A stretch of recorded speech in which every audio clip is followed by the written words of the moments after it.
Hi, I'm Kyle, Director of Engineering for Supportworks. I'm here today to give you a bit of a what, why, when, where, how about foundation settlement. And if you're currently dealing with it, I'm going to go out on a limb and guess it's a topic you never wanted to learn about. I totally get it. So, what is foundation settlement is the easiest question to answer. It simply means your foundation is sinking downward. And when this happens, it's very common for parts of a settling foundation to sink faster than others. This results in the frustrating symptoms that may have prompted you to look for answers. Why is this happening?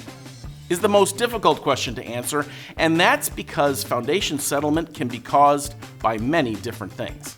You see, the soil that's underneath supporting your home's foundation is in constant state of change, and water is often involved in many of these causes. Some soil types will shrink when they dry out, and others will weaken when they get wet.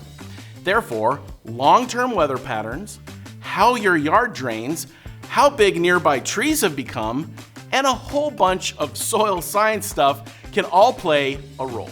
Honestly, even though there are lots of potential whys, it's very likely that we will never know specifically which why applies to your circumstance. But that's actually okay, because the question, how can this be fixed, doesn't often require us to identify a lot of specifics about the why. Thrasher has been repairing settling foundations for decades with a few different steel piering systems. These systems provide support underneath your home's foundation and deliver the weight of your home to the soil layers or bedrock that are much deeper in the ground. Where should the piers be placed? Let's not underestimate the importance of that question. You see, a home's foundation is originally intended to be supported along its entire length by the underlying soils. Once the foundation is supported by the piers, it will need to span the distance between them. It's important to evaluate the strength and ability of the foundation to do that. Thrasher has decades of experience and the tools to consider your foundation type and the specific construction materials and details of your home to create a pier layout that's best for you. Last question.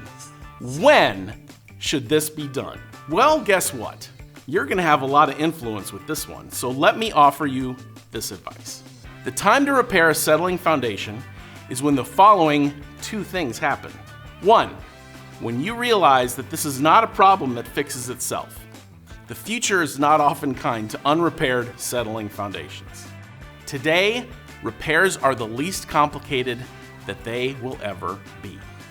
And 2, when you find the right company to help you. One that's ready to help with a rich track record of success and decades of experience. Now, who do you think that might be?